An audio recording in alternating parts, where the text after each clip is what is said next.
Hello students, आज हम लोग वे मैकेनिक्स के पार्ट 2 के न्यूमेरिकल सॉल्व करेंगे। सेकेंड पार्ट में 20 क्वेश्चन सॉल्व करेंगे। पहले पार्ट में हमने अब तक ज्यादातर जो क्वेश्चन देखे थे वो प्रोग्रेसिव वेव के एसएचएम के थे, बीट्स के देखे, ठीक है। फिर intensity that is superposition principle पे देखे। आज हमारा काम रहेगा उसी को थोड़ा आगे लेके जाओ बीट्स को, और फिर हम लोग जो है स्ट्रिंग की तरफ और आगे जाने की कोशिश करेंगे। और मेरा मेन यहाँ पे जो मकसद रहेगा that will be to get you into the numericals of organ pipe. Organ pipe एक नया चीज है जो आज हम लोग करने की कोशिश करेंगे इस सेकेंड पार्ट में, ठीक है। तो मैं क्वेश्चन नंबर 21 से आगे बढ़ता हूँ।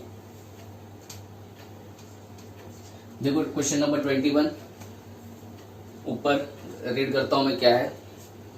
The equation of a wave on a string of a linear mass density 0.04 kg per meter is given by y is equal to 0.02 sin 2 pi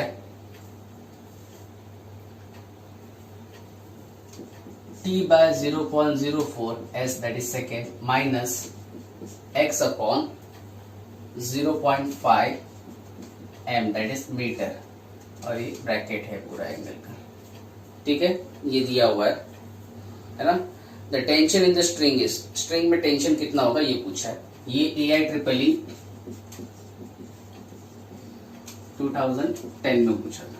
अच्छा, इसी के साथ क्या दिया आपको, लीनियर मास डेंसिटी m दे दिया है दैट इज 0.04 kg पर metre.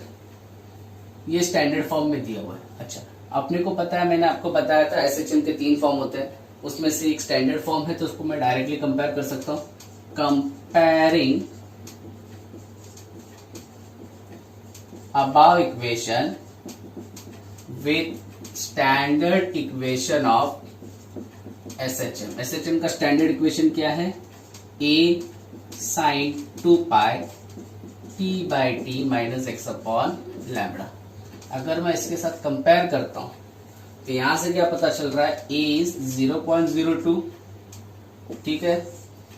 Capital T is 0.04 second, then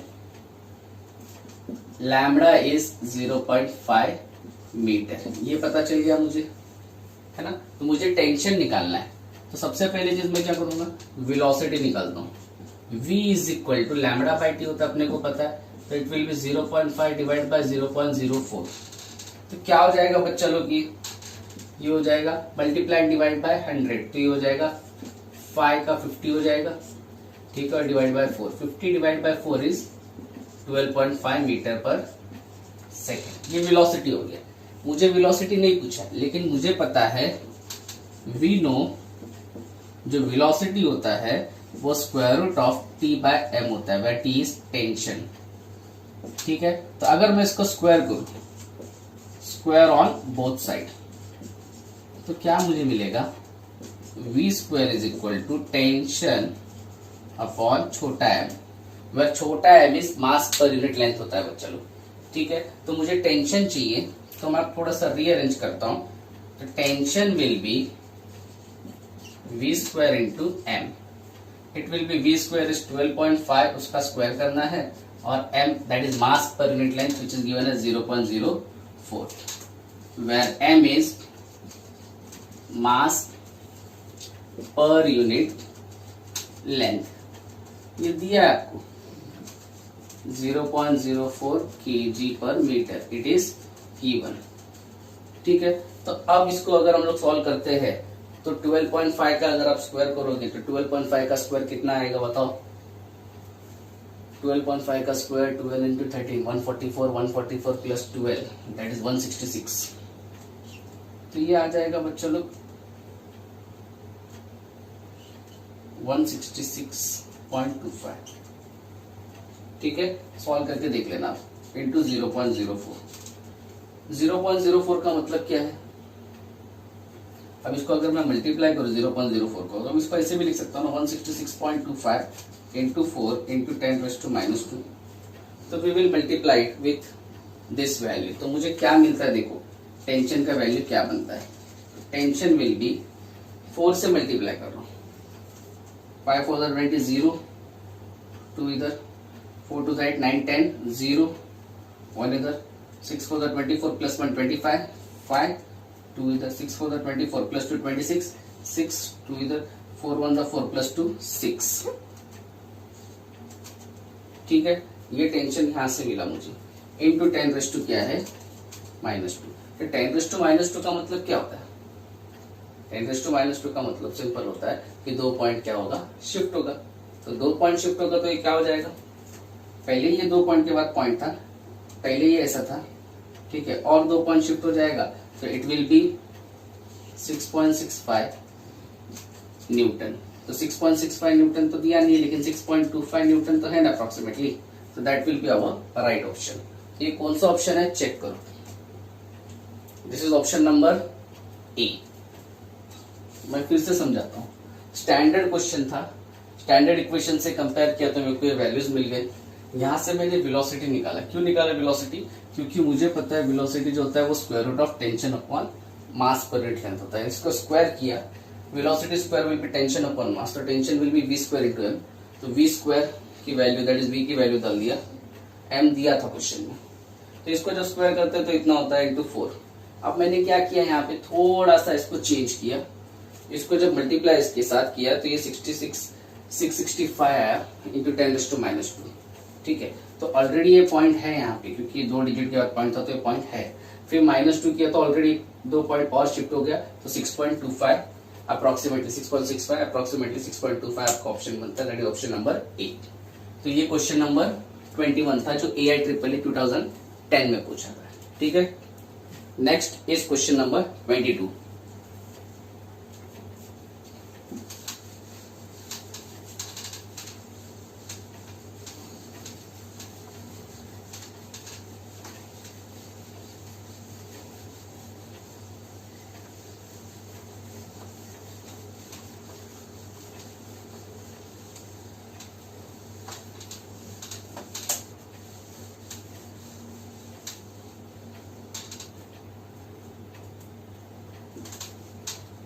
ठीक है, देखो क्वेश्चन नंबर 22 ऊपर है, मैं रीड करता हूं।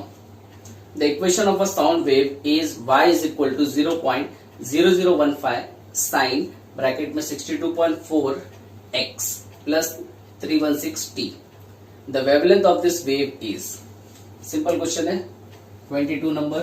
फिर से एक स्टैंडर्ड इक्वेशन दिया है, y is equal to how much 0.005 ठीक है, साइन 62.4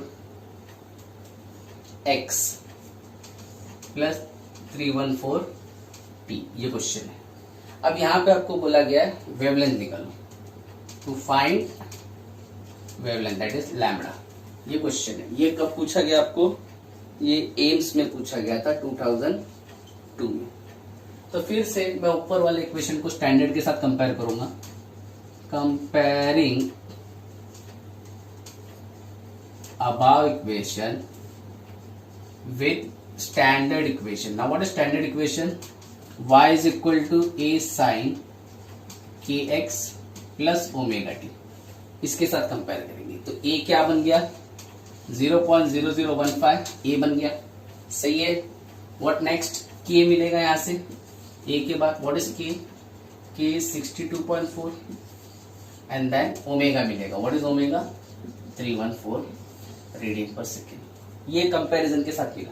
अब मुझे चाहिए क्या बच्चा लोग, मुझे वेवलेंथ चाहिए, तो वेवलेंथ इसमें से किसके ऊपर डिपेंड करता है, के के ऊपर। तो वी नो जो के होता है ना वो 2π/λ होता है, दैट इज वेवलेंथ। तो वेवलेंथ ऊपर जाएगा, ये नीचे आ जाएगा, तो वेवलेंथ विल बी 2π/k, तो it will be 2π/62.4, it will be 2 into pi is 3.14, 62.4, which will be 6.28 upon 62.4. तो approximately कट के 1/10 which is 0.1 मीटर बन जाएगा। अच्छा, मीटर यूनिट डालने की जरूरत नहीं क्योंकि इसका यूनिट दिया नहीं था, इसलिए 0.1। तो बहुत सिंपल है, कंपेयर करो और के साथ वैल्यू निकालो। क्वेश्चन नंबर 22 था, ये एम्स 2002 में पूछा था। इसका ऑप्शन कौन सा है, correct option option number B, that is 0.1 unit. ठीक है, question number 22। Next is question number 23।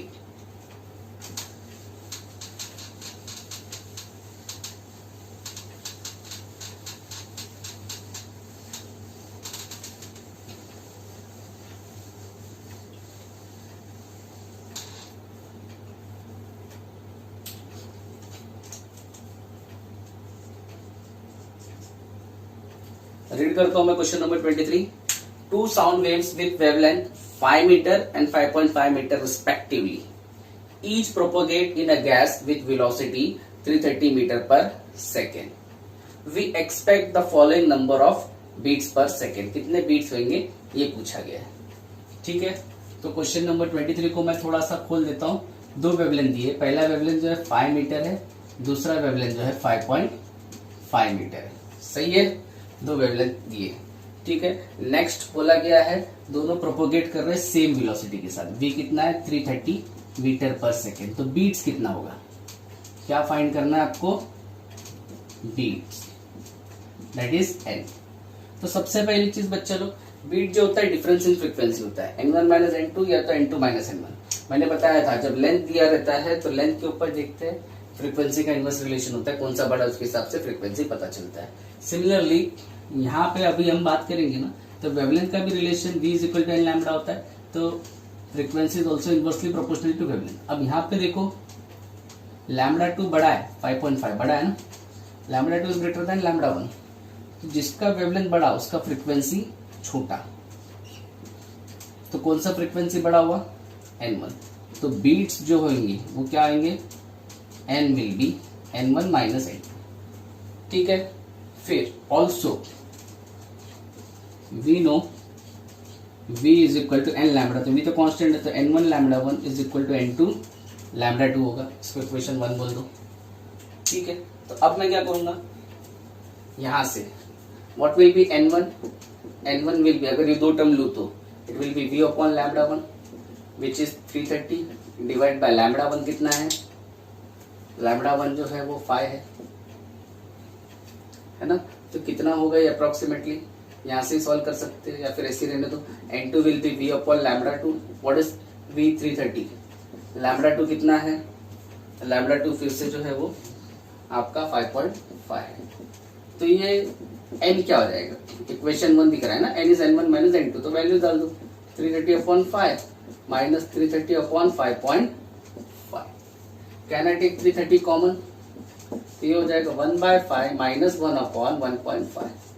अब इसको हम लोग क्या करेंगे, क्रॉस मल्टीप्लाई करेंगे, तो ये हो जाएगा 5.5, ये इधर जाएगा -5 अपॉन 5 इंटू 5.5। ठीक है, अब ये 330 एज इट इज बच्चा लोग ध्यान देना, 5.5 माइनस 5 0.5, ये 5 इंटू 5.5। अच्छा 5 1 जा 5 10 जा, है ना, तो यहाँ पे ये 0 भी कट जाएगा, तो आपको मिलेगा n इज इक्वल टू 330 अपना 33 अपॉन 5.5। इसको मैं ऐसे लिख सकता हूँ 33 इंटू 55 इंटू 10⁻⁻1 लिख सकते हैं ना, यही -1 ऊपर जाएगा +1 बनेगा, 33/35 10 11 3 जा 11 5 जा 3 10 जा 30 डिवाइड बाय 5, 30/5 6, तो बीट्स कितने हो गए 6 हो गए। ये बेसिक कैलकुलेशन है, इसको आप अपने मर्जी से जैसा चाहिए वैसा मैनिपुलेट कर सकते हो। ठीक है, ये समझाने के लिए मैंने ऐसा किया। आप चाहिए तो यहाँ पे इसको सॉल्व करके कर सकते हैं, वो आपके ऊपर है ना। इसको सॉल्व करते तो यहाँ से आपको वैल्यू मिल भी जाता, अगर इसको भी सॉल्व करते तो कोई प्रॉब्लम नहीं था। 33 डिवाइड बाय 5 करते आप, 5 से डिवाइड करने का रहता तो डबल करने का, तो इट विल बी 66। ठीक है, और इसको सॉल्व करना है तो इसको मैं ऐसे करता 30 ये 55 इंटू 10⁻⁻1 करता, तो 30 हो जाता और ये 5 हो जाता, 30/5 6 होता, तो ये 60 आता आंसर। और फिर डायरेक्टली मैं डिफरेंस लेके 66 माइनस 60 विल बी 6 बीट्स। ये हमारे ऊपर है, हम कैसे कैलकुलेशन करते हैं। ठीक है, अगर मैं नीट में सॉल्व करूँ तो मैं डायरेक्टली ये कैलकुलेशन सॉल्व करूंगा, ये नहीं करूंगा, ये बस मैंने आपको समझने के लिए कराया। ठीक है, तो कौन सा ऑप्शन है 6 beats, that is option number B. तो ये क्वेश्चन नंबर 23 था। Next we will talk about question number 24।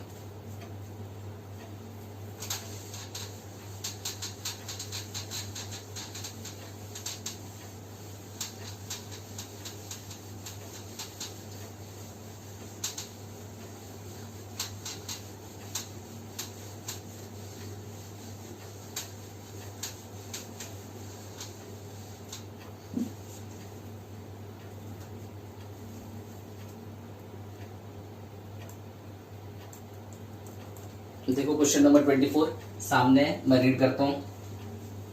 A particle moving along x-axis has acceleration f at time t given by f is equal to f naught 1 minus t by t, where f naught and capital T are constant.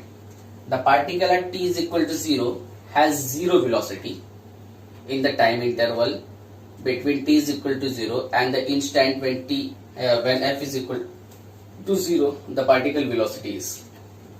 Question को देख लो, अच्छे से देख लो, एक बार read कर लो, फिर मैं आपको क्वेश्चन समझाता हूं। This is question number 24।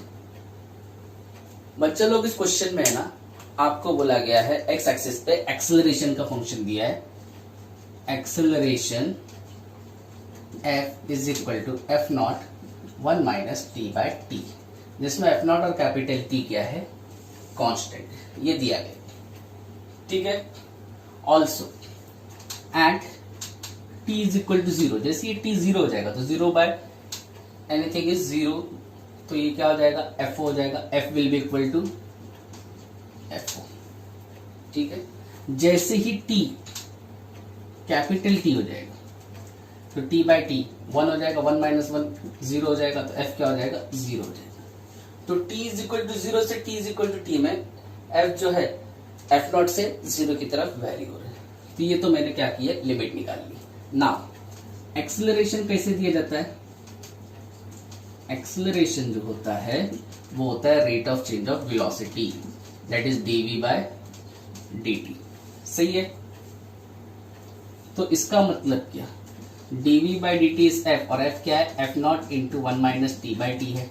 तो अब मैं क्या करूंगा, dt है तो dt को उधर भेज देता हूँ, variable separation, dv will be f01 minus T by T into D T. अब हम इसको क्या करेंगे, इंटीग्रेट करेंगे, इंटीग्रेट बोथ साइड। अब जब इसको इंटीग्रेट करूंगा तो इंटीग्रेट ये कहां से कहां होगा, 0 से v पे होगा। और जब इसको इंटीग्रेट करूंगा तो ये कहां से कहां होगा, t है ना, तो t इज इक्वल टू 0 से t is equal to f। और क्वेश्चन में दिया है कि जब टाइम पीरियड 0 था तब वेलोसिटी 0 है। At t is equal to 0, देखो the particle at t is equal to 0 है 0 velocity, so t is equal to 0 पे वेलोसिटी 0, और फिर t is equal to velocity v। तो कितना वेलोसिटी है वो निकालने बोला है। अब integration dv is v simple with limit 0 to v, और ये f0 कांस्टेंट है। ठीक है। तो integration 0 to t 1 minus T by T dt हो जाएगा।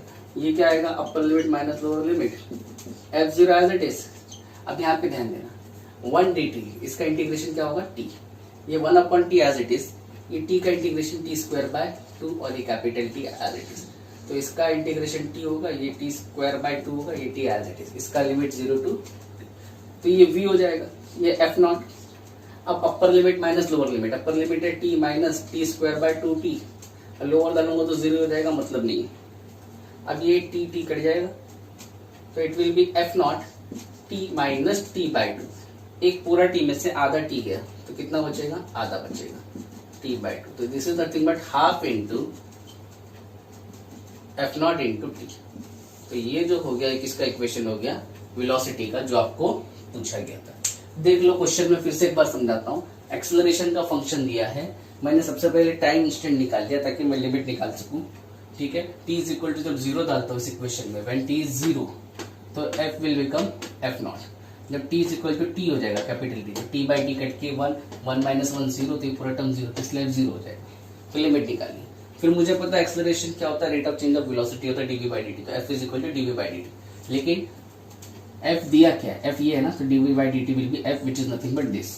ये t को उधर लिखेगा और फिर इंटीग्रेट किया। अब इंटीग्रेशन में लिमिट ध्यान से देखना, क्वेश्चन में दिया है when particle at t is equal to 0 has zero velocity, तो जब टी जीरो है तो वेलोसिटी भी जीरो है, और फिर कैपिटल टी है तो वेलोसिटी इतना है। तो यहां से यहां तक क्यों कर रहा हूं, क्योंकि इसके बीच में फ्रीक्वेंसी अपना एक्सेलरेशन वैरी हो रहा है। जब टी जीरो था तो एक्सेलरेशन मैक्सिमम था, और जब टी हो गया तो एक्सेलरेशन जीरो हो गया। फिर इंटीग्रेट किया, यहाँ पे आया, इसका इंटीग्रेशन v होता है dv का, और अपर माइनस लोअर लिमिट, इसका t होगा, वन का इंटीग्रेशन t, और t का t²/2, लिमिट डालो, सॉल्व करो।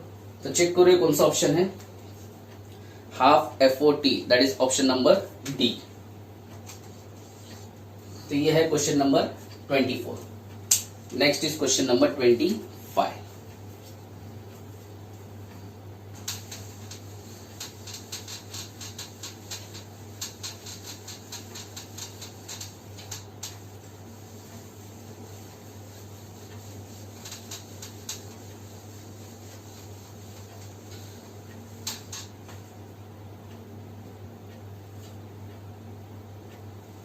देखो क्वेश्चन नंबर 25 बोर्ड के ऊपर है, मैं रीड करता हूं। A wave represented by the given equation y is equal to a cos kx minus omega t is superimposed with another wave to form a stationary wave such that the point x is equal to 0 is a node. The equation for the other wave is. ये अब जो है stationary wave के ऊपर हम लोग आगे बढ़ चलो। अब स्टेशनरी वेव में क्वेश्चन नंबर कितना है, 25। स्टेशनरी वेव का क्वेश्चन है जहां पे y is equal to a cos, क्या दिया है, kx माइनस ओमेगा टी दिया है। ये एक वेव है, ठीक है। अब स्टेशनरी वेव प्रोड्यूस करना है तो इसको किसके कौन से दूसरी वेव के साथ सुपर इम्पोज करना पड़ेगा, ये क्वेश्चन है। क्योंकि आपको पता है स्टेशनरी वेव कब बनता है, जब दो wave same amplitude, same frequency, सब कुछ same, travelling in opposite direction along same path, interfere करते हैं 180 डिग्री फेज शिफ्ट के साथ, तब क्या होता है, स्टेशनरी वेव या स्टैंडिंग वेव प्रोड्यूस होती है। तो कहने का मतलब है स्टैंडिंग वेव में या स्टेशनरी वेव में दो वेव होगी, उनके बीच में फेज शिफ्ट कितना होना चाहिए, 180 डिग्री होना चाहिए, ठीक है। तो अगर ये ऐसा है तो दूसरा वेव जो है, for stationary wave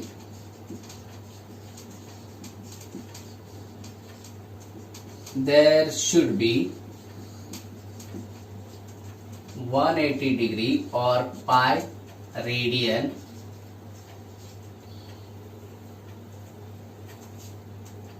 phase shift between superimposing waves, ठीक है। अब एक ऐसा जा रही है, कॉस है ना, तो दूसरा भी कैसे जाएगा, ऐसा जाएगा, लेकिन x इज इक्वल टू 0 पे नोड है, तो x इज इक्वल टू 0 पे नोड है तो उसने क्या करना चाहिए, रिफ्लेक्ट होना चाहिए। तो सबसे पहली चीज, at x is equal to 0 there is a node, therefore at node wave should get reflected। तो जब ये वेव रिफ्लेक्ट होगा therefore there is change in direction, direction क्या हो जाएगी इसकी, चेंज हो जाएगी। इसलिए सुपर इम्पोजिंग वेव जो है वो कैसे दी जाएगी, इज गिवन बाय, ध्यान देना बच्चों, y is equal to a as it is cos। अब देखो ये प्लस x था पॉजिटिव डायरेक्शन में, अब क्योंकि नोड है इधर तो रिफ्लेक्ट होएगा, तो इसको मैं लिखूंगा माइनस के एक्स। ये minus omega t as it is, उसमें कोई चेंज नहीं होगा। नेक्स्ट पार्ट, फेज शिफ्ट कितना, प्लस पाई, ठीक है। अब मैं क्या करूंगा, ये जो है a cos, इसको माइनस को मैं कॉमन ले लूं तो kx plus omega T plus pi हो जाएगा, है ना। तो इसी को मैं ऐसे भी लिख सकता हूं, a cos pi minus kx plus omega T, मतलब 180 माइनस थीटा। तो आपको पता होना चाहिए cos 180 माइनस थीटा जो होता है वो माइनस cos थीटा होता है। तो here using cos pi minus theta is equal to minus cos theta, therefore y is equal to minus a cos, और थीटा क्या है, kx plus ओमेगा टी। तो ये आपको समझना है। तो मैंने क्या क्या चेंज किया सबसे पहले समझो। मैंने बोला 180 डिग्री फेज शिफ्ट होना चाहिए, तो सुपर इम्पोजिंग वे में 180 डिग्री फेज शिफ्ट जोड़ दिया। दूसरा क्या बोला, x इज इक्वल टू 0 पे नोड है तो रिफ्लेक्ट होना चाहिए, तो रिफ्लेक्ट होना चाहिए मतलब डायरेक्शन चेंज होना चाहिए। तो यहाँ पे पॉजिटिव था तो यहाँ पे क्या होना चाहिए, नेगेटिव होना चाहिए। तो ये आपको समझना है। तो अब चेक करो ये कौन सा ऑप्शन है, मेरे ख्याल से ऑप्शन नंबर बी है। यस, तो दिस इज क्वेश्चन नंबर 25। देख लो, दो कंडीशन है वो याद रखने का, दैट इज इंपॉर्टेंट। ठीक है,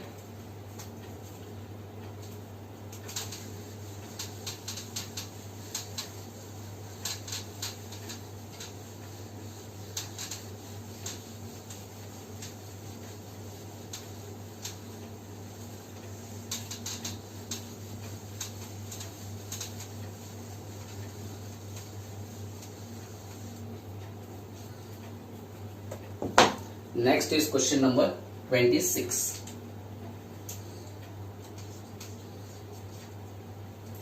रीड करता हूं मैं क्वेश्चन नंबर 26। देखो, beats produced by two waves given by y1 is equal to a sin 2000 pi t and y2 is equal to a sin 2008 pi t.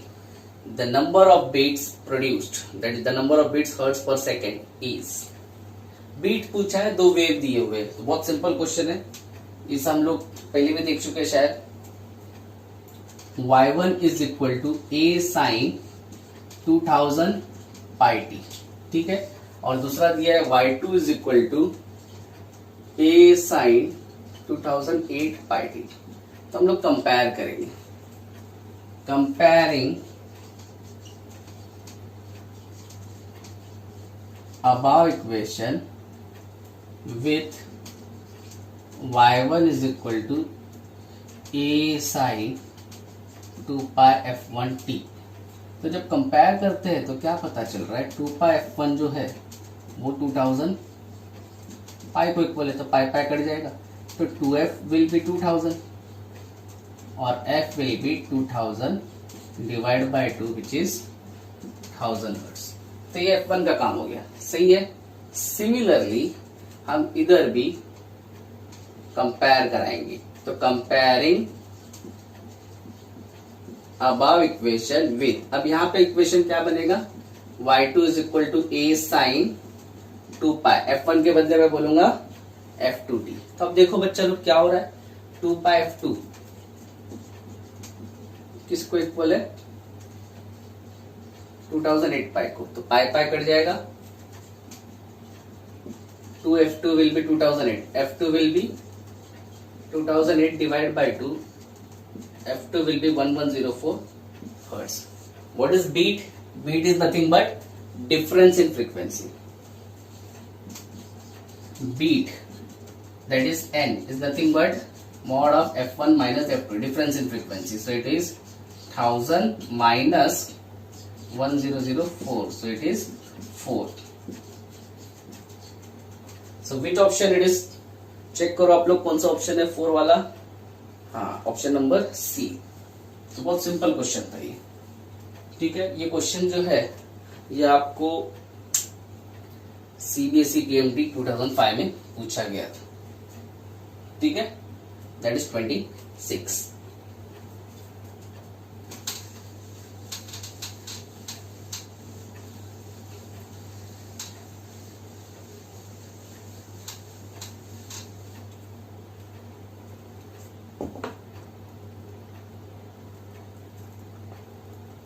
Next is question number 27।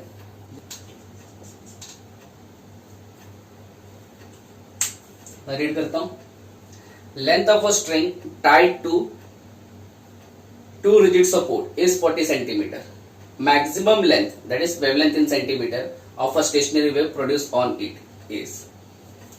बहुत simple question है, एम्स 2002 में पूछा था। एक string है जिसको 2 and पे tight किया गया, ठीक है। इसका जो लेंथ है एल, ये 40 सेंटीमीटर दिया हुआ है।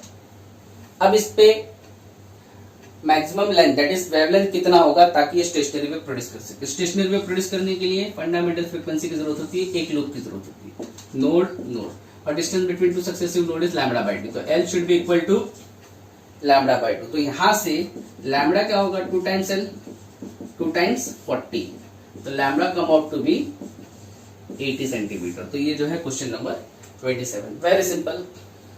लेंथ दे दिया था, बोला गया था वेवलेंथ कितना होगा ताकि स्टेशनरी में प्रोड्यूस किया जा सके। तो distance between two successive node is lambda by 2 which is nothing but your length. ठीक है, क्योंकि यहाँ पे नोड नोड होगा उतना ही लेंथ है, lambda by 2 is equal to L by 2। तो एल दिया था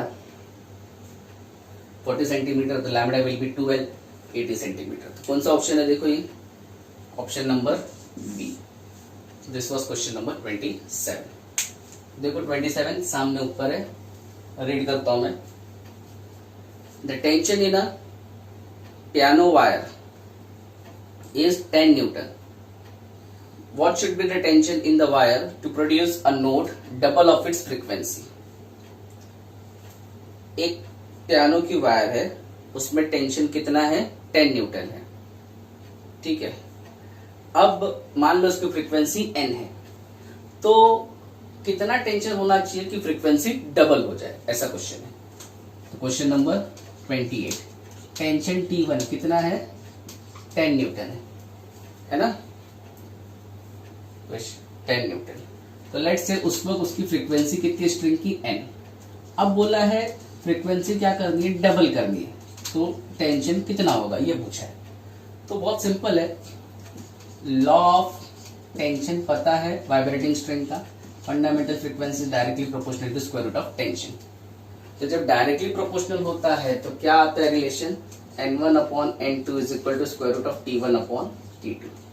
तो क्या हो जाएगा, n1 के जगह पे n, n2 के जगह पे 2n, square root of t1 is 10 and t2 we need to calculate. तो बच्चा लोग n n कट जाएगा, it will be 1 upon 2 is equal to square root of t by 10 by t2। Can we take square, तो square करेंगे तो ये 1 bye 4 हो जाएगा, it will B 10 by t2। ये t2 उधर जाएगा, ये 4 इधर जाएगा, तो t2 will be 4 into 10 that is 40 Newton. Very simple. तो ये जो है ये क्वेश्चन नंबर 28 था। तो देखो आपका ऑप्शन कौन सा सही है, 28 पे 40 newton, that is option number C. ठीक है, next is question number 29।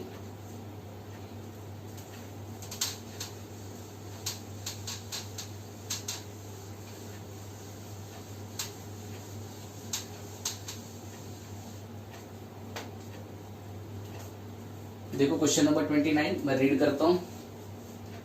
A string in musical instrument is 50 centimetre long and its fundamental frequency is 800 hertz. If the frequency of 1000 hertz is to be produced then the required length of the string is. अब जैसा ऊपर वाला question हमने देखा ना, law of string के ऊपर था, अब ये जो है लॉ ऑफ लेंथ के ऊपर है। ये पूरा का पूरा जो टॉपिक है लॉ ऑफ वाइब्रेटिंग स्ट्रिंग का चल रहा है। ठीक है, तो अब देखोगे तो क्या पता चल रहा है, म्यूजिकल स्ट्रिंग है जिसमें उसका लेंथ कितना है 29, राइट। लेंथ L1 दिया है 50 centimetre, am I right, yes. And its fundamental frequency at that time is 800 hertz. अब बोला है फंडामेंटल फ्रीक्वेंसी जो है ना बढ़ाना है, we need to make it 1000 hertz, तो उसके लिए लेंथ कितना होगा ये क्वेश्चन है। ठीक है, तो मुझे पता है बच्चे लोग लॉ ऑफ लेंथ क्या होता है, we know by law of length n is inversely proportional to length. अच्छा, आप पूछोगे कैसे आया सब लॉ, तो 1 upon 2l square root of t by m है। तो लॉ ऑफ टेंशन क्या होता है, n और t के बीच का relation, n is directly proportional to square root of t। Law of length इसके बीच का relation, n is inversely proportional to length. पिछले क्वेश्चन में ये यूज किया, अब ये यूज करेंगे। तो इनवर्स प्रोपोर्शनल है तो क्या होता है, प्रोडक्ट कांस्टेंट होता है। तो n1 L1 is equal to n2 L2। तो मुझे क्या चाहिए, L2 चाहिए, तो इधर आ जाएगा, it will B n1 L1 upon n2। n1 कितना है 800, L1 इज 50, n2 इज 1000। तो please see here 3 zeros cut गया, 8 5 are 40, so it is 40 centimetre. Very simple. तो देखो कौन सा ऑप्शन है 40 centimetre, is option number C. तो ये जो था ना, ये आपका क्वेश्चन नंबर 29 था जो एम्स 2002 में पूछा गया था। ठीक है, नेक्स्ट इज क्वेश्चन नंबर 30।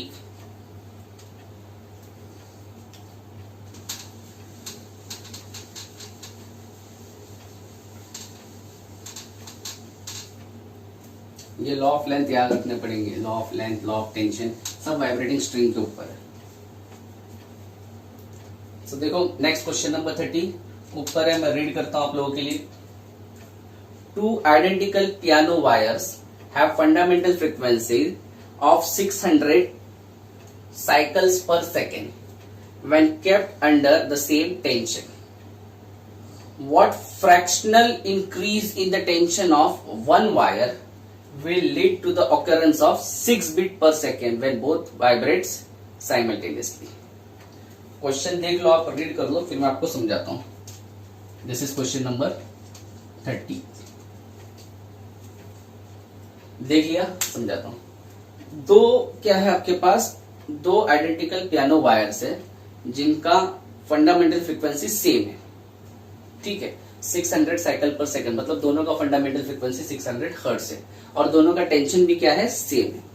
अब क्या बोला गया है, एक वायर का टेंशन थोड़ा सा बढ़ाएंगे अपन, तो जैसे ही टेंशन बढ़ाएंगे तो आपको पता है फ्रीक्वेंसी जो है directly proportional square root of tension को। टेंशन बढ़ेगा तो फ्रीक्वेंसी भी चेंज होएगा, फ्रीक्वेंसी भी बढ़ेगा।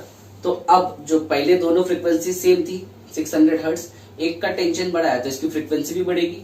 तो अब इन दोनों के बीच में डिफरेंस आएगा, डिफरेंस आएगा मतलब बीट्स प्रोड्यूस होगा। तो कितना बीट्स प्रोड्यूस हो रहा है, 6। ठीक है, तो ये जो 6 बीट्स प्रोड्यूस करना है मुझे, तो इसके लिए मैंने इसका टेंशन बढ़ाया ना, तो ओरिजिनल के रिस्पेक्ट में कितना फ्रैक्शनल टेंशन बढ़ाना पड़ेगा, ये क्वेश्चन है। ठीक है, तो मैं बोलता हूं late tension of wire 1 be slightly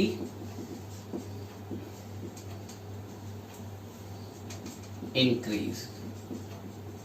तो 1 का टेंशन इंक्रीज किया है मतलब 1 की फ्रीक्वेंसी ज्यादा हो जाएगी। therefore बीट्स जो भी है n, it will B n1 minus n2 होगा, और बीट तो 6 दिया है तो n1 minus n2 will be 6, है ना। ऑल्सो अपने को पता है n is equal to 1/12 square root of t by m होता है। तो मैंने किसका टेंशन बढ़ाया है ना, वायर 1 का बढ़ाया, तो n1 का जो टेंशन है वो अब क्या हो जाएगा, t'/m हो जाएगा। और n2 का जो टेंशन वही रहेगा, n2 का टेंशन सेम रहेगा, और n2 का जो फ्रीक्वेंसी है वो भी दिया है 600 साइकिल्स पर सेकेंड, n1 का भी दिया था, लेकिन टेंशन चेंज किया तो उसकी फ्रीक्वेंसी अब 600 नहीं बोल सकते। ठीक है, यहां तक कोई तकलीफ। अब मैं क्या करूंगा, इक्वेशन 1 में ये वैल्यू डालूंगा। देखो इक्वेशन 1 बिकम्स, क्या बनेगा देखो, n1 के जगह पे ये वैल्यू डालूंगा। Instead of n1 I will write 1/12 square root of t'/m minus n2 के बदले क्या डालेंगे, 600 है ना, तो 600 इज इक्वल टू 6 माइनस 600 उधर जाएगा, क्या बनेगा, प्लस बनेगा। तो इट बिकम्स, इसको इक्वेशन 2 बोल देते हैं, it becomes 1/12 square root of t'/m which is nothing but 606, equation 3। अब मैं इन दोनों का रेशियो लेता हूं, divide equation 3 by equation 2, divide equation 3 by equation 2। तो 1/12 square root of t'/m divided by 1/12 square root of t/m, ये है 606 और वो है 600, सब कट जाएगा, सिर्फ टेंशन अलग अलग है। It will B t'/t which is 606/600। अब अगर मैं इसको सॉल्व करूं तो 606 मतलब 101/100 इफ आई डिवाइड बाय 6, ठीक है, which is nothing but t'/t 101 divide by 100 is nothing but 1.01। Take square on both side, तो t'/t स्क्वायर लूंगा तो ये बनता है अप्रोक्सीमेटली 1.02, है ना। तो t' क्या हो जाएगा, तो t' विल बिकम 1.02 t, मतलब ओरिजिनल टेंशन जो था t था, अब कितना बड़ा है तो बिट्स 6 मिल रहा है, 1.02। तो इंक्रीज इन टेंशन कितना हुआ? Increase in tension that is del t is simply जो बना है इंक्रीज माइनस जो ओरिजिनल था विच इज 1.02 टी है ना, माइनस टी, तो कितना हो गया 0.02 टी। ये इंक्रीज हो गया, लेकिन मेरे को इंक्रीज नहीं चाहिए, क्या चाहिए? Fractional increase. तो फ्रैक्शनल इंक्रीज इन टेंशन कैसे निकाला जाता है? उसको बोलते हैं डेल टी बाय टी। तो डेल टी तो मुझे पता है 0.02 टी है और ये टी तो कट जाएगा, इट विल बी 0.02। तो ये है आपका सही तरीका। तो देख लो एक बार, मैं समझाता हूं फिर से। दो वायर है, एक का फ्रीक्वेंसी मतलब दोनों का फ्रीक्वेंसी इनिशियली 600 साइकिल्स पर सेकेंड दिए, एक का टेंशन बढ़ाया तो मैं बोलता हूँ 1 का टेंशन बढ़ाया, ठीक है, तो उसका फ्रीक्वेंसी चेंज रहेगा, उसका फ्रीक्वेंसी बढ़ेगा, तो N1 minus N2 will be now 6, ठीक है। तो मैंने यहां से क्या किया, n is equal to 1/12 square root of t by m होता है, तो N1 क्या होगा, उसका फ्रीक्वेंसी बढ़ाया तो उसका ये चेंज हो गया, N2 का नहीं बढ़ाया तो सेम रहेगा 600। अब ये सब मैं इक्वेशन 1 में डालूंगा, N1 के बदले ये डाल दिया, माइनस N2 के बदले 600 डाल दिया और ये 6, ये रिलेशन मिला और ये भी रिलेशन था, डिवाइड किया टी डैश बाई टी मिला, स्क्वायर किया, टी डैश निकाला टी के फॉर्म में, तो मतलब 6 बिट प्रोड्यूस करने के लिए इतना टेंशन हुआ टोटल। तो इंक्रीज कितना हुआ, ओरिजिनली टी था ना, तो इंक्रीज कितना हुआ, इंक्रीज 0.02 हुआ। तो फ्रैक्शन कैसे निकाला, डेल टी बाय टी। तो देखो कौन सा ऑप्शन है ये ऑप्शन है second. This is question number 30। Read करता हूं मैं क्वेश्चन नंबर 31। देखो, the fundamental frequency of a close organ pipe of length 20 centimetre is equal to the second overturn of organ pipe open at both the ends. The length of the organ open pipe at both the end is. ये AIPMT 2015 में पूछा हुआ question है। अब ये जो question है बच्चा लोग 31 ये ऑर्गन पाइप के ऊपर है। तो दो पाइप यूज किए गए हैं, एक क्लोज पाइप बोला गया और एक बोला गया है ओपन पाइप। जो क्लोज पाइप है उसका फंडामेंटल फ्रीक्वेंसी जो है ना वो इक्वल है second overtone of open pipe का। तो जो क्लोज पाइप है उसका लेंथ दे दिया है 20 सेंटीमीटर, तो ओपन पाइप का लेंथ कितना होगा ये पूछा गया है, ठीक है। तो मैं चालू करता हूं क्वेश्चन नंबर 31 के साथ। क्वेश्चन में बोला गया है fundamental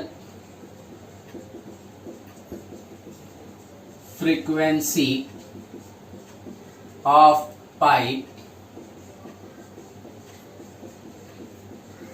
closed at one and, ठीक है। कैसे दिया जाता है ये fundamental frequency of pipe close at one and दिया जाता है NC, क्लोज पाइप है इसलिए इट इज V/4L, और क्योंकि क्लोज पाइप है तो इसलिए मैं LC बोल देता हूं उसका पाइप का length. Now fundamental frequency of pipe open at both ends, ये दिया जाता है NO is equal to V/2L। अब इसका ओपन पाइप है इसलिए इसका लेंथ LO बोलते हैं। अच्छा, ये जो pipe open at both and होता है इसमें सारे के सारे हार्मोनिक्स प्रेजेंट होते हैं, it has all the harmonics, ठीक है। तो सारे के सारे हार्मोनिक्स प्रेजेंट होते हैं, तो हार्मोनिक फंडामेंटल फ्रीक्वेंसी से कैलकुलेट होता है और एक्सक्लूडिंग फंडामेंटल फ्रीक्वेंसी ओवरटोन होता है। तो इसका जो ओवरटोन है pth ओवरटोन इन जनरल ये दिया जाता है P+1 टाइम्स NO। तब अपने को बोला है सेकेंड ओवरटोन, तो सेकेंड ओवरटोन क्या होगा, second overtone will be P के जगह पे 2 डालना है, तो 2+1 NO दैट इज 3 NO। तो अब क्वेश्चन में बोला गया है fundamental frequency of a pipe closed at one end is equal to the second overtone frequency of the pipe open at both the end, ठीक है। तो मतलब क्या है, NC जो ये है ये इसको इक्वल है, ये दिया हुआ है ना, दिस इज गिवन। तो NC की वैल्यू है V/4LC, ठीक है, ये 3 एज इट इज, और NO की वैल्यू है V अपॉन 2LO। तो V कट जाएगा बच्चा लोग, ठीक है। मुझे लेंथ ऑफ क्लोज पाइप दिया हुआ है, पहले तो मैं सब अरेंज कर देता हूँ। ये LO ऊपर जाएगा 2LO, ठीक है, और ये 3 एज इट इज, ये 4LC इधर आएगा। I want length of open pipe, तो 3 इंटू 4 इंटू LC अपॉन 2 1 2 2 हो गया। अब 3 2 6 LC। Length of close pipe आपको क्वेश्चन में दिया गया है 20 centimetre, so it will B 6 into 20, so it will B 120 centimetre, ठीक है। ये आपको दिया था LC इज 20 सेंटीमीटर। तो ये क्वेश्चन था आपका, क्वेश्चन नंबर 31 AIPMT 2015 में पूछा गया था। मैं फिर से रिपीट कर रहा हूं, क्वेश्चन क्या था? Fundamental frequency of pipe close at one end is equal to the second overtone frequency of pipe open at both the end दिया गया है। तो फंडामेंटल फ्रीक्वेंसी क्लोज पाइप का इस तरीके से दिया जाता है, ओपन का इस तरीके से दिया जाता है। ओपन में पी ओवरटोन ऐसा दिया जाता है, तो सेकंड ओवरटोन क्या होगा? पी के जगह पे 2 डालना है। तो ये हो गया, इक्वल दिया है। लेंथ ऑफ क्लोज पाइप दिया था, डाल दिया, लेंथ ऑफ ओपन पाइप मिल गया। तो चेक करो कौन सा ऑप्शन है सही। 120 is your second option, that is option number B. So this is question number 31।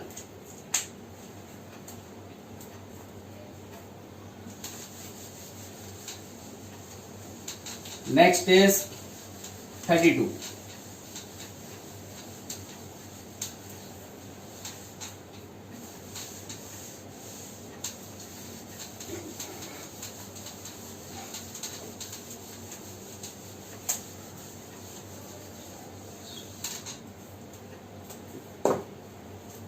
Read करता हूं मैं क्वेश्चन नंबर 32। देखो ऊपर,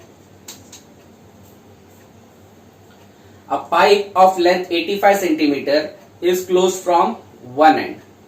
Find the number of possible natural oscillation of air column in the pipe whose frequency lies below 1250 Hz. The velocity of sound in air is 340 meter per second.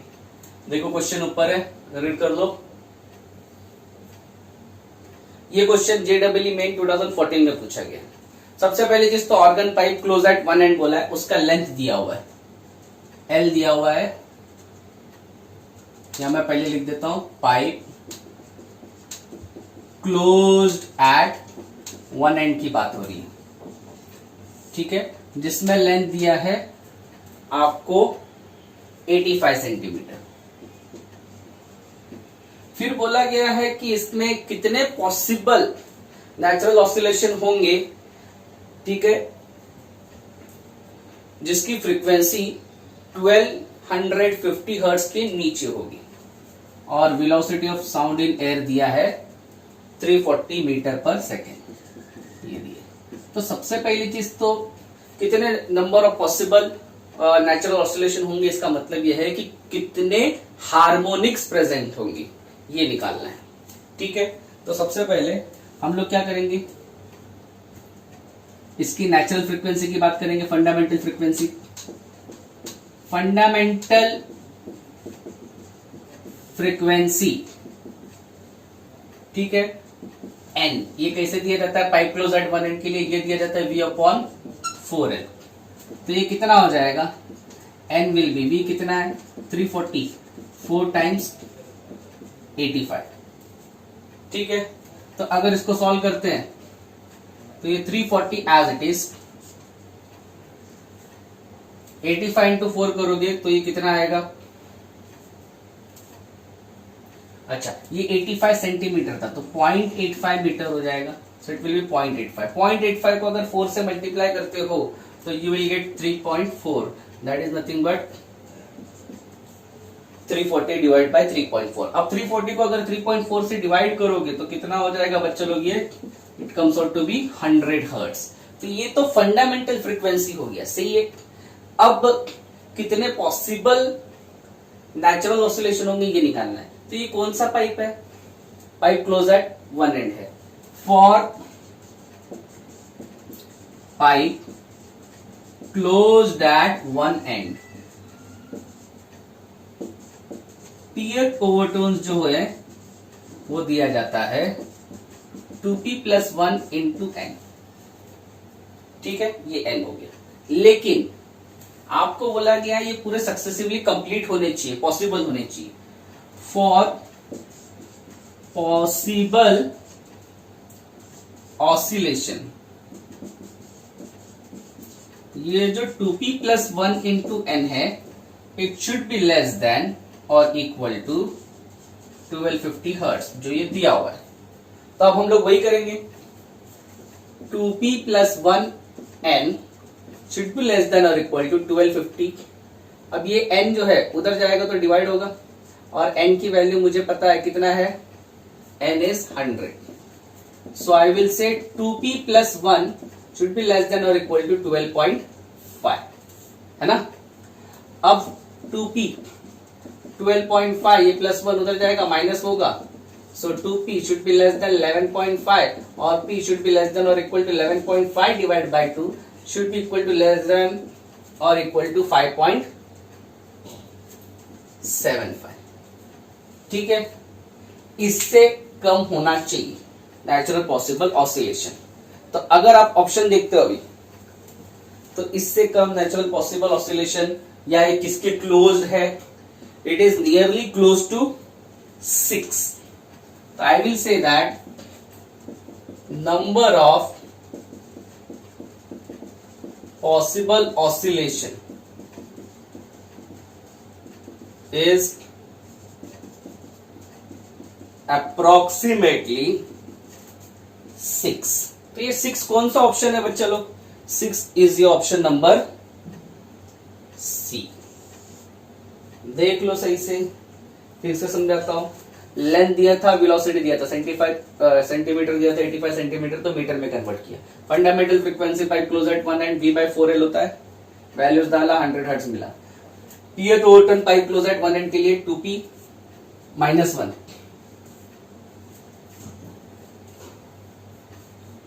Sorry 2p plus 1 होता है, तो 2p plus 1 हमने डाल दिया, है ना। And 2p plus 1 should be less than और equal to कितने पॉसिबल ऑसिलेशन होते हैं वो बोला था, तो कितने पॉसिबल ऑसिलेशन होते हैं वो निकालना है, कितनी फ्रीक्वेंसी में, 1250 हर्ट्ज में। तो वही हमने लिखा है, देख लो, कोई कंफ्यूजन है तो प्लीज बोलो। ये फॉर्मूला कैसे आता है पता है ना आपको, पियर्स ओवरटर्न का। इन जनरल देखो, ये पता है आपको v/4l होता है, सही है, ये फंडामेंटल हो गया। ये फर्स्ट जो आता है ना 3v/4l होता है, सेकेंड ओवरटर्न जो होता है ना वो होता है 5v/4l। तो ये इसके बदले हम लोग क्या लिखते हैं, फर्स्ट ओवरटर्न है ना, तो इसी मल्टीप्लीकेशन फैक्टर को हम डाल देते हैं 2p प्लस 1। ठीक है, 2p प्लस 1 n। अब अगर 1 फर्स्ट ओवरटर्न है तो क्या होगा, 2 इंटू 1 2 प्लस 1 3 3n। सेकेंड है तो 2 इंटू 2 4 4 प्लस 1 5। इस तरीके से ये सॉल्व होता है। तो ये जो था आपका क्वेश्चन नंबर 32 था।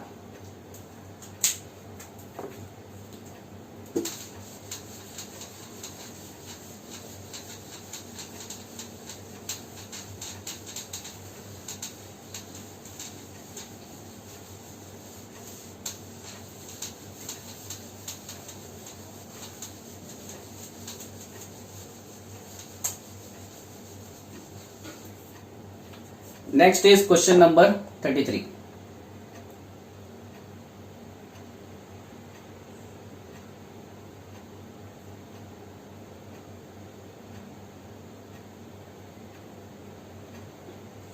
देखो 33 क्वेश्चन ऊपर है, मैं रीड करता हूं। If we study the vibration of pipe open at both the ends then the following statement is not true. ठीक है, पाइप है, open at both the end है, उसके लिए रिगार्डिंग 4 ऑप्शन दिए, उसमें से कौन सा गलत है, नॉट ट्रू, वो पूछा गया है। नीट 2013 का क्वेश्चन था ये, pipe open at both and है। ठीक है, तो सबसे पहली चीज,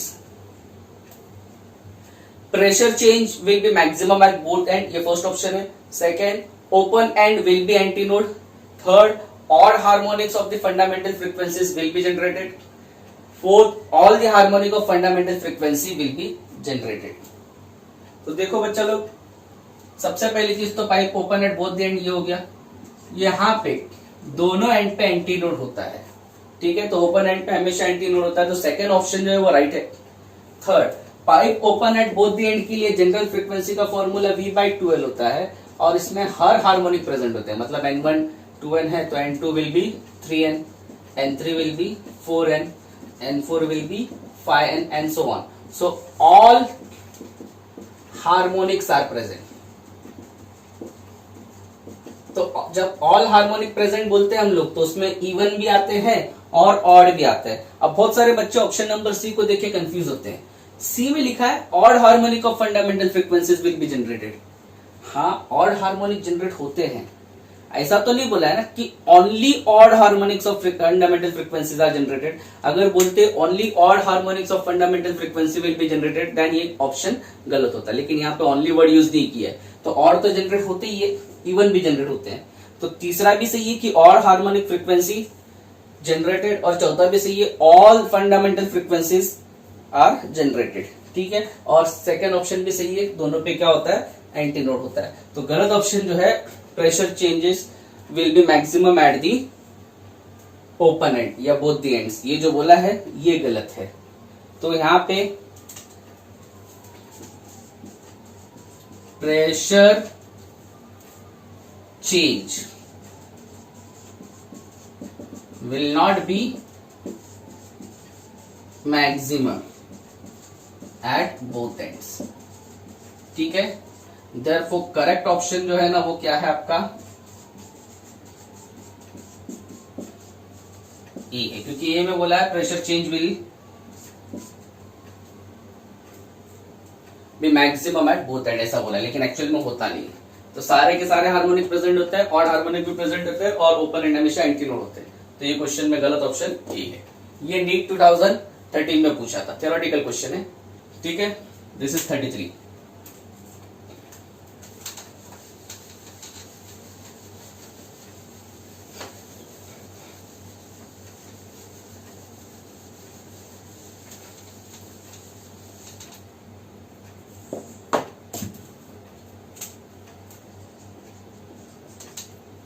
next question is question number 34.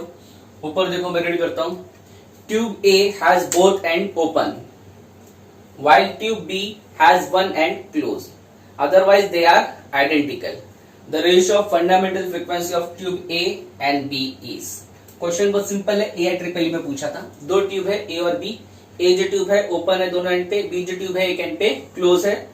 यही डिफरेंस है, बाकी सारी चीजें उनमें सेम है. तो उनका फंडामेंटल फ्रीक्वेंसी का रेशियो क्या होगा ये पूछा है. तो tube A open at both ends. ठीक है, तो यहां पे Na उसका fundamental frequency open at both and का होता है V/12. Tube be closed at one and, तो इसका फंडामेंटल फ्रीक्वेंसी होता है V/4L.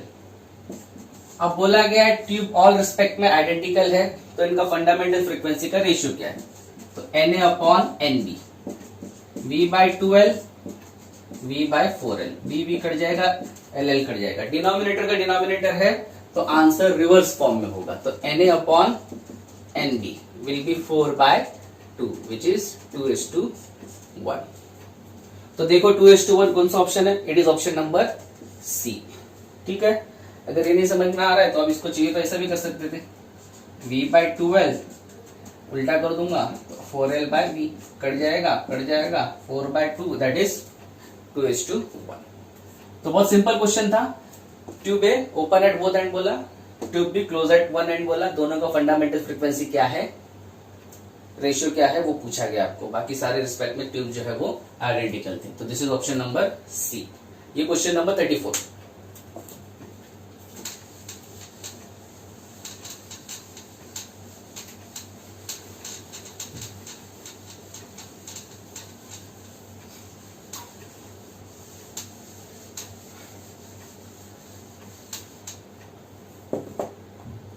Next is question number 35.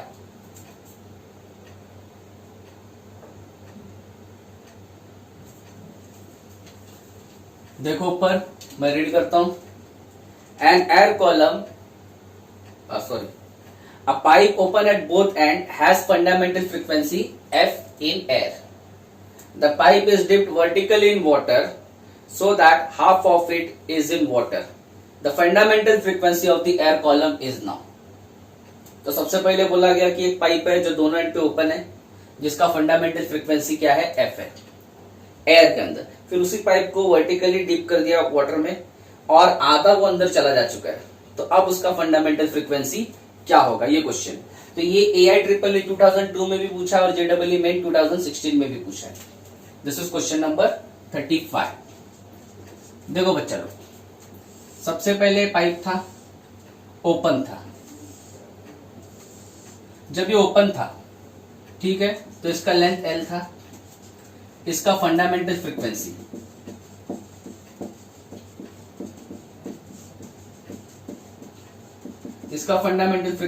F दिया जाता है V/2L के साथ, ठीक है। ये फर्स्ट पार्ट हो गया। नेक्स्ट बोला गया इसको क्या किया, वाटर में डिप किया हाफ ऑफ द लेंथ। तो ये वाटर है,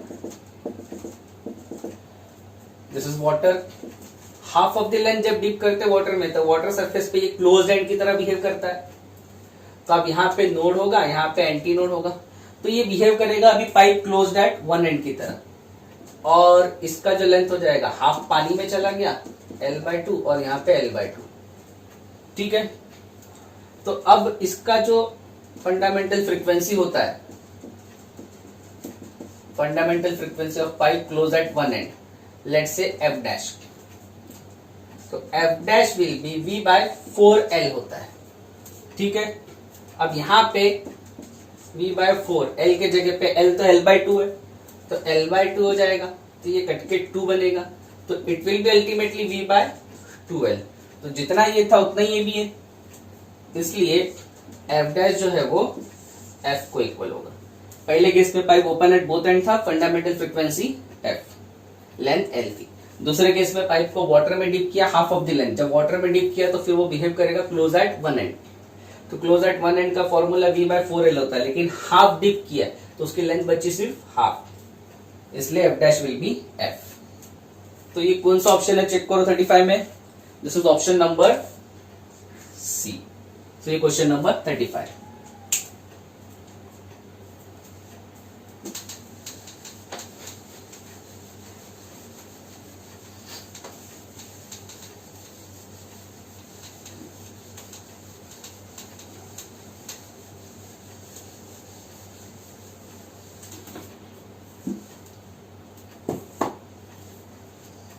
नेक्स्ट इज क्वेश्चन नंबर 36। देखो ऊपर है, an air column close at one end and open at the other resonates with a tuning fork when the smallest length of the column is 50 centimeter.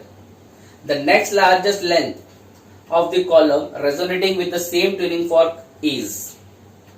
तो ये जो question है ना बच्चे लोग, ये रेजोनेंस पे आ गया अभी क्वेश्चन, ठीक है। रेजोनेंस का जब भी एक्सपेरिमेंट की बात होती है तो always pipe behaves like closed at one and, ठीक है। अब ये नीट 2016 में पूछा गया, एक बार देख लो क्वेश्चन को। दिस इज क्वेश्चन नंबर 36, ठीक है। बढ़ता हूं मैं आगे। फॉर रेजोनेंस जो स्मॉलेस्ट लेंथ होती है, smallest length, resonance pipe close at one end के लिए होता है, ये होती है smallest length. This is smallest length L। This is smallest length जो आती है λ/4। क्यों λ/4? क्योंकि ये नोड होता है और ये एंटी नोड होता है। नोड और एंटी नोड के बीच का जो सक्सेसिव डिस्टेंस होता है, या node and adjacent anti node के बीच का डिस्टेंस, वो λ/4 होता है। तो आपको स्मॉलेस्ट लेंथ L दे दिया है, कितना दिया है ये, 50 सेंटीमीटर, इट इज गिवन। तो L is equal to λ/4 which is 50 centimetre, और I will say that lambda is equal to 4 times 50 which will be 4 5 20, तो 200 सेंटीमीटर, ये मुझे पता चलिए। अब बोला गया है नेक्स्ट रेजोनेटिंग लेंथ। जो नेक्स्ट रेजोनेटिंग लेंथ है उसके लिए कंडीशन होगी pipe close at one and behave करेगा, बस एक और मोड ऐड हो जाएगा, नोड नोड एंटी नोड। सो ये λ/2 और ये λ/4, क्योंकि टू सक्सेसिव नोड्स के बीच का डिस्टेंस लैम्डा बाय 2 होता है, नोड एडजेसेंट एंटी नोड का डिस्टेंस लैम्डा बाय 4 होता है। तो यहाँ पे जो लेंथ है, ठीक है, ये एल डैश बोल देता हूं मैं, ये एल डैश जो है ये होगा lambda by 2 plus lambda by 4। इसको सॉल्व करोगे तो ये बनेगा 3 लैम्डा बाय 4, ठीक है। और मुझे पता है लैम्डा कितना है, लैम्डा 200 है, 200 डिवाइड बाय 4। ना 200 बाय 4 करते हैं तो 4 1 4 5 20, तो 3 into 50 which will be 150 centimetre. तो नई रेजोनेटिंग लेंथ जो है वो क्या है, 150 सेंटीमीटर है। देखो ये सही से क्वेश्चन को क्या है, फॉर रेजोनेंस स्मॉलेस्ट लेंथ जो है रेजोनेटिंग लेंथ दी गई है 50 सेंटीमीटर, लेकिन उसकी कंडीशन क्या है, नोड और एंटी नोड के बीच का distance that is lambda by 4। यहां से वेवलेंथ निकाल लिए। नेक्स्ट रेजोनेटिंग लेंथ क्या होगी, एक लूप बढ़ जाएगा, एक मोड बढ़ जाएगा, तो node node antinode, lambda by 2 और lambda by 4, 3 lambda by 4। Lambda पता है तो दूसरा भी आ जाएगा। तो बहुत सिंपल क्वेश्चन था। This was question number 36। देखो इसका कौन सा ऑप्शन सही है, 150 centimetre, this is option number सी।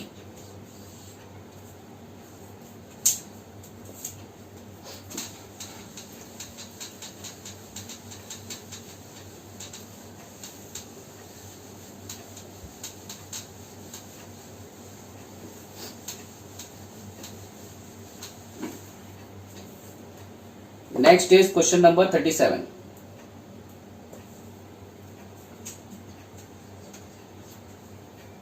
देखो ऊपर क्वेश्चन है, मैं रीड करता हूं।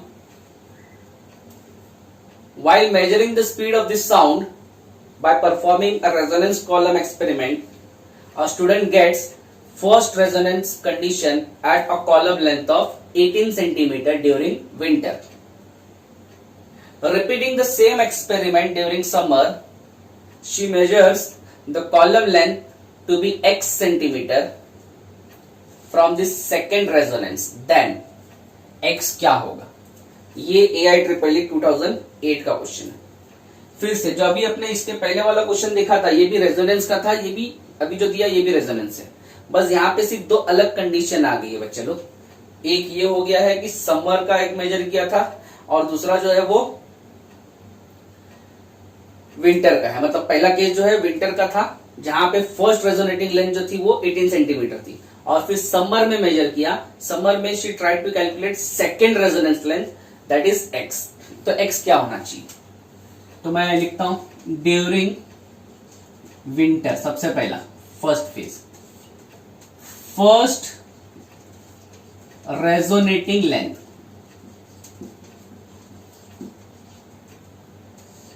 फिर से वही L is lambda by 4,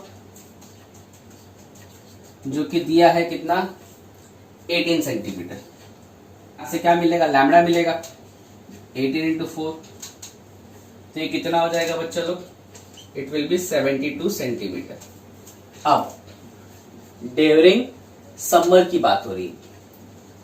summer में फर्स्ट रेजोनेटिंग लेंथ नहीं पूछा है, सेकेंड रेजोनेटिंग लेंथ पूछा है। तो सेकेंड रेजोनेटिंग लेंथ जो बोला है वो x है। तो सेकेंड रेजोनेटिंग लेंथ की कंडीशन तो वही सेम रहेगी। क्या हो जाएगा, एक मोड बढ़ जाएगा। So this will V node node and anti node. तो ये लैम्डा बाय 2 होगा और ये लैम्डा बाय 4 होगा। This comes out to be x। तो अब x क्या हुआ, lambda by 2 plus lambda by 4, how much, it will be 3 lambda by 4। लेकिन मुझे पता है वेवलेंथ लैम्डा कितना है 72, तो 72 बाय 4। अब 4 1 जा 4, कितना बचा, 3 बचा ना, तो 3 दैट इज 8 जा 32, तो इट विल बी 3 इंटू 18, 18 3 जा, it comes out to be 54, तो 54 हुआ। बट अब ऑप्शन में थोड़ा ध्यान दो।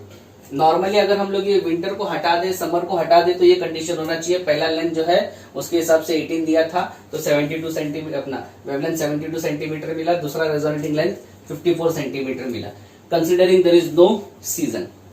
बट ये विंटर और समर से क्या फर्क पड़ने वाला है, आपको पता रहना चाहिए। जैसे जैसे विंटर से समर में जा रहे हैं हम लोग, मतलब टेम्परेचर बढ़ेगा, टेम्परेचर बढ़ने की वजह से टेम्परेचर बढ़ने की वजह से वेलोसिटी ऑफ साउंड बढ़ेगा, तो v बढ़ेगा तो अल्टीमेटली लेंथ जो है वो भी क्या होएगा, बढ़ेगा। So since velocity increases with temperature, temperature के साथ वेलोसिटी बढ़ती है, ठीक है, देयरफॉर लेंथ ऑल्सो इंक्रीजेस, तो लेंथ भी बढ़ेगा, इसलिए x जो है वो ग्रेटर देन 54 सेंटीमीटर होगा। अगर मैं विदाउट सीजन के साथ जाऊं, विंटर समर के साथ, तो मेरा आंसर 54 पे खत्म होता है। लेकिन विंटर समर ये जो वर्ड है ना, ये बहुत इंपॉर्टेंट है। विंटर से समर में जा रहे हो मतलब टेम्परेचर बढ़ रहा है, जब टेम्परेचर बढ़ता है तो वेलोसिटी बढ़ती है, वेलोसिटी बढ़ती है तो लेंथ बढ़ता है, तो x should be greater than 54 centimetre. Check करो कौन सा ऑप्शन है, it is option number first. तो ये जो था आपका क्वेश्चन नंबर 37 था। 37, 36 एग्जैक्टली सेम है, यहां तक सेम है, बस ये सब विंटर और समर कर दिया है। तो समर में क्या होगा, टेम्परेचर बढ़ेगा तो x should be greater then जो आंसर आया उससे बड़ा होना चाहिए, ठीक है। 37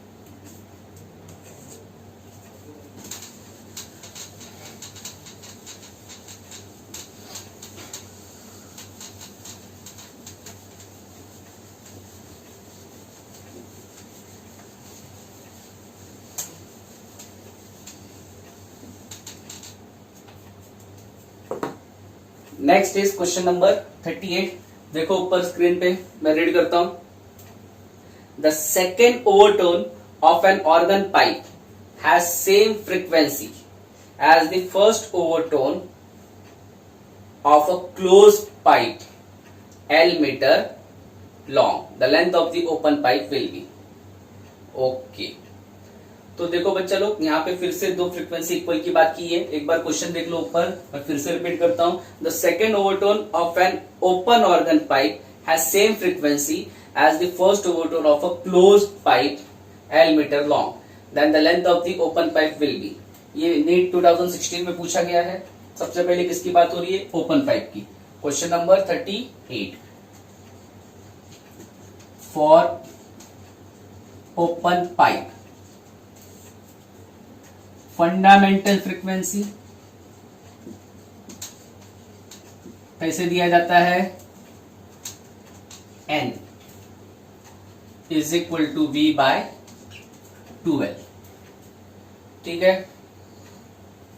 नाउ हियर l के बदले हम बोल देते हैं l डैश, क्योंकि l जो यूज किया है वो क्लोज पाइप के लिए यूज किया है। तो इसका pth ओवरटोन कैसे दिया जाता है, pth ओवरटोन दिया जाता है p प्लस 1 टाइम्स n। तो अब किस ओवरटोन की बात हो रही है, सेकेंड ओवरटोन, है ना, second overtone of open organ pipe. तो second overtone of open pipe, तो p के जगह पे 2 डाल दिया, तो it will be 2 plus 1 into n, तो 3n, n के जगह पे v बाय 2l डैश। ये सेकेंड ओवरटोन हो गया। किसका हो गया ये second overtone, for open pipe. अब किसकी बात करेंगे, फॉर क्लोज्ड पाइप। इसकी फंडामेंटल फ्रीक्वेंसी कैसे दी जाती है, fundamental frequency of closed pipe is given by n is equal to v by 4l। अब इसके लिए लेंथ l बोला है, ठीक है। अब इसका pth ओवरटोन कैसे दिया जाता है, इसका pth ओवरटोन दिया जाता है 2p प्लस 1। इसमें p प्लस 1 होता है, इसमें 2p प्लस 1 होता है। क्यों, क्योंकि इसमें सारे के सारे हार्मोनिक्स प्रेजेंट होते हैं, बट इसमें सिर्फ ऑड हार्मोनिक्स प्रेजेंट होते हैं, ठीक है। अब इसका कौन सा हार्मोनिक की बात की गई है, फर्स्ट हार्मोनिक, अपना फर्स्ट ओवरटोन। तो फर्स्ट ओवरटोन के लिए p क्या होगा, 1 होगा, तो 2 into 1 plus 1 into n, that will be 2 1 2 plus 1 3n, and what is n, v by 4l। This is first overtone. अब क्या है, ओपन पाइप का सेकेंड ओवरटोन की फ्रीक्वेंसी क्लोज पाइप के फर्स्ट ओवरटोन की फ्रीक्वेंसी को इक्वल है। तो ये दिया हुआ है, तो this will be 3v upon 2l dash will be equal to 3v upon 4l। ये दिया हुआ है, तो क्या हो जाएगा, ये यहाँ पे भी 3v है, यहाँ पे भी 3v है, 3v कट जाएगा, तो 4l will be equal to 2l dash. मुझे l डैश चाहिए, तो it will be 4l by 2। Cancel and will become 2, तो इट विल बी 2L। तो लेंथ ऑफ ओपन पाइप जो है वो कितना होना चाहिए, डबल होना चाहिए क्लोज पाइप का, ताकि सेकेंड ओवरटर्न जो है pipe open at both end की first overtone of pipe close at one end के साथ मैच कर जाए। तो देखो कौन सा ऑप्शन है ये क्वेश्चन नंबर 38 में 12, that is option number C. तो बहुत सिंपल था, सारे के सारे क्वेश्चन जो हम लोग देख रहे हैं किसके ऊपर है, ये सब ऑर्गन पाइप्स के ऊपर है। ठीक है, next is question number 39।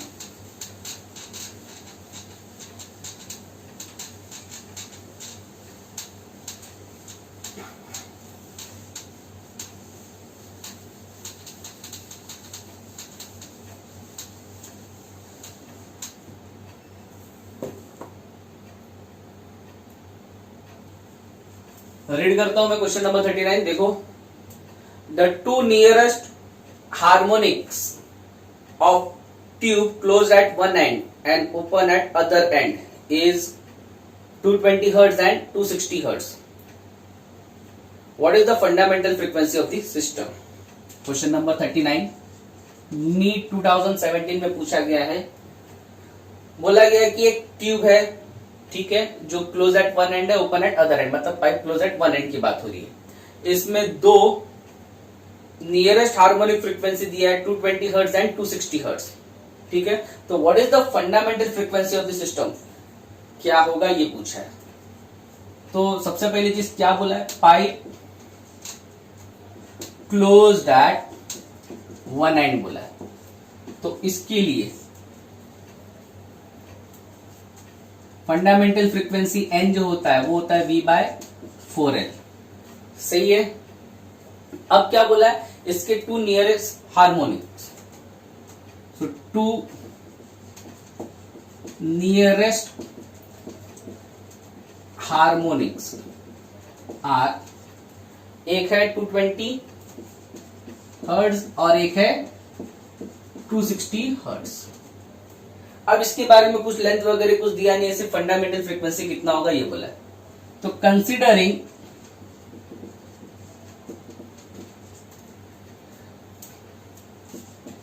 One harmonic जो लेस वाला है एज 2p-1 इंटू एन। अब ये समझ लो, क्योंकि pipe close at one end है तो उसमें क्या होता है, सारे के सारे ऑड हार्मोनिक्स प्रेजेंट होते हैं। तो ऑड कैसे आता है, या तो 2p+1 करके ऑड आता है या तो 2p-1 करके ऑड आता है, बराबर है। ठीक है, तो अब मैं क्या बोल रहा हूँ, जो लोवेस्ट है वो 2p-1 होगा, पहले आएगा, और जो हाईएस्ट है वो 2p+1 होगा, बाद में आएगा। तो जो लोएस्ट है उसको हम लोग बोल रहे हैं 2p-1 into N which is 220। और जो दूसरा है considering other harmonic, other harmonic मतलब जो बड़ा वाला हार्मोनिक है, as 2p+1 is equal to 260। ये समझो -1 क्यों लिया और +1 क्यों लिया, 2p-1 या 2p+1 दोनों के दोनों ऑड नंबर को रिप्रेजेंट कर रहा है। 2p-1 पहले वाले ऑड नंबर को रिप्रेजेंट करेगा जो छोटा रहेगा, इसलिए लोअर फ्रीक्वेंसी। 2p+1 हायर वाले ऑड नंबर को रिप्रेजेंट करेगा, इसलिए highest one. Now I will divide this two equation. Divide कर सकते हैं, डिवाइड करेंगे तो लेकिन n कैंसिल हो जाएगा, but we required n, so rather than dividing we will subtract equation 1 from equation 2। तो 2 में से 1 को सब्ट्रैक्ट करना है। तो 2 क्या है, 2p+1 into n minus 2p-1 into n is equal to 260 minus 220। तो ब्रैकेट ओपन करो या n कॉमन ले लो, n कॉमन ले लो, चलो क्या हो जाएगा, इधर इधर से n कॉमन लिया तो फिर ब्रैकेट ओपन करो, 2p+1 minus 2p minus minus +1 is equal to 260 minus 220। 260 minus 220 is 40। Now plus 2p minus 2p will cancel, 1 plus 1 it will be 2, so n will be 40 divided by 2, n will be 20 hertz. What is n? n is the fundamental frequency। ये जो है ये fundamental frequency है, यही पूछा था। ठीक है, तो क्वेश्चन को अच्छे से समझो। सबसे पहले चीज तो pipe close at one and की बात बोला है, तो pipe close at one end के लिए फंडामेंटल फ्रीक्वेंसी V/4L होता है।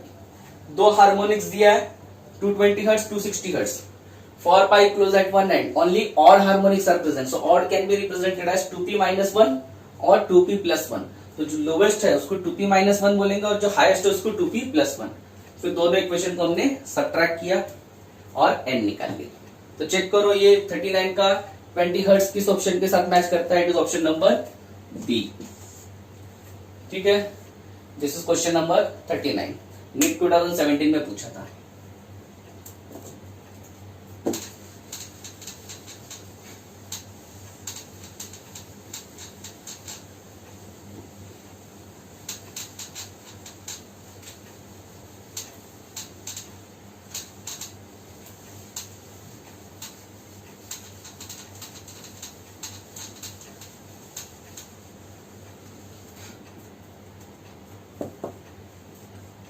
नेक्स्ट इज क्वेश्चन नंबर 40 तो देखो क्वेश्चन में रीड करता हूं the fundamental frequency in open organ pipe is equal to the third harmonic of closed organ pipe if the length of the closed organ pipe is 20 centimetre the length of the open organ pipe is NEET 2018 तो question है बहुत simple question है लेकिन बच्चे एक जगह पे गड़बड़ कर देते हैं फंडामेंटल फ्रीक्वेंसी तो सबसे पहले तो मैं आपको यहां पे समझाता हूं for open pipe n is equal to v/2l होता है दिस इज फंडामेंटल फ्रीक्वेंसी ये जो फंडामेंटल फ्रीक्वेंसी है यही फर्स्ट हार्मोनिक होता है ठीक है फिर इसके बाद इसमें सारे के सारे हार्मोनिक प्रेजेंट होते हैं 2n 3n 4n and all this is second harmonic this is third harmonic this is fourth harmonic ठीक है तो फंडामेंटल होता है फर्स्ट हार्मोनिक होता है और फंडामेंटल के अलावा जो सेकंड हार्मोनिक है वही फर्स्ट ओवरटोन होता है तो ये सेकंड ओवरटोन ये थर्ड ओवरटोन ये ओपन पाइप की बात होगी फॉर क्लोज्ड पाइप मतलब pipe close at one and fundamental frequency जो होता है ना v/4l होता है दिस इज फंडामेंटल और इसमें सारी हार्मोनिक्स प्रेजेंट नहीं होती है देखो इसमें सारे के सारे हार्मोनिक्स प्रेजेंट है ठीक है इसमें सारे हार्मोनिक प्रेजेंट नहीं होते हैं इसमें हार्मोनिक आता है 3n 5n 7n मतलब यहां पे सिर्फ ऑड हार्मोनिक्स प्रेजेंट होते हैं तो ऑड हार्मोनिक प्रेजेंट होने की वजह से फंडामेंटल फ्रीक्वेंसी जो है वो फर्स्ट हार्मोनिक गिना करता है लेकिन अब जो नेक्स्ट फ्रीक्वेंसी है ना यहाँ पे नेक्स्ट फ्रीक्वेंसी सेकंड हार्मोनिक है बट यहाँ पे नेक्स्ट फ्रीक्वेंसी बोला जाता है थर्ड हार्मोनिक ये समझना आपको this will be fifth harmonic क्यों क्योंकि for pipe close at one end only odd harmonics are present this will be seventh harmonic अब आप क्वेश्चन की तरफ ध्यान दो बोला गया है fundamental frequency in an open organ pipe is equal to the third harmonic of a close organ pipe open organ pipe का fundamental frequency third harmonic of close organ pipe को इक्वल है देयरफॉर ये जो है ये open है तो इसको मैं O लिख देता हूं ठीक है और ये क्लोज्ड है तो इसको मैं C लिख देता हूं तो देखो fundamental frequency of open organ pipe which is v/2l ठीक है ओपन का है तो इसको LO भी बोल देते हैं is equal to third harmonic which is 3nc तो nc है क्या nc तो ये हो गया क्लोज पाइप का लेंथ ठीक है तो ये क्या हो जाएगा v/4lc तो v कट जाएगा अब क्रॉस मल्टीप्लाई करेंगे ये उधर जाएगा वो उधर जाएगा तो 4lc will be 3 to the 6 LO मुझे LO चाहिए इट विल बी 4/6lc अब क्लोज पाइप का लेंथ कितना दिया आपको 20 तो it will B 4 into 20/6 that is 80/6 ठीक है अब इसको 2 से डिवाइड करेंगे तो 40/3 this comes out to be 13.33 centimetre अब 13.33 सेंटीमीटर कौन सा ऑप्शन है 13.33 नहीं है but it is closer to 13.2 centimetre so length of open pipe is 13.2 centimetre this is which option बच्चा लोग? Option number A. तो समझ लो यही मेन कुंडली है ओपन पाइप और क्लोज पाइप की। फंडामेंटल फ्रीक्वेंसी क्या है? सारे के सारे हार्मोनिक्स, ओवरटोन्स। फंडामेंटल फ्रीक्वेंसी क्या है? Only odd harmonics. तो ये तो था क्वेश्चन नंबर 40। तो यहाँ पे हमारा जो है पार्ट 2 हम लोग खत्म करते हैं। इसमें हमने 20 क्वेश्चन देखे। यहाँ पे ज्यादातर क्वेश्चन हमने ऑर्गन पाइप्स के ऊपर देखे और स्ट्रिंग्स के ऊपर देखे। ठीक है, अगले पार्ट में हमारा मेन फोकस रहेगा डॉपलर इफेक्ट, और पाइप को हम लोग आगे लेके जाएंगे विद डॉपलर इफेक्ट्स। ठीक है, तो यहाँ पे हम लोग रुकते हैं। This is part 2। Thank you.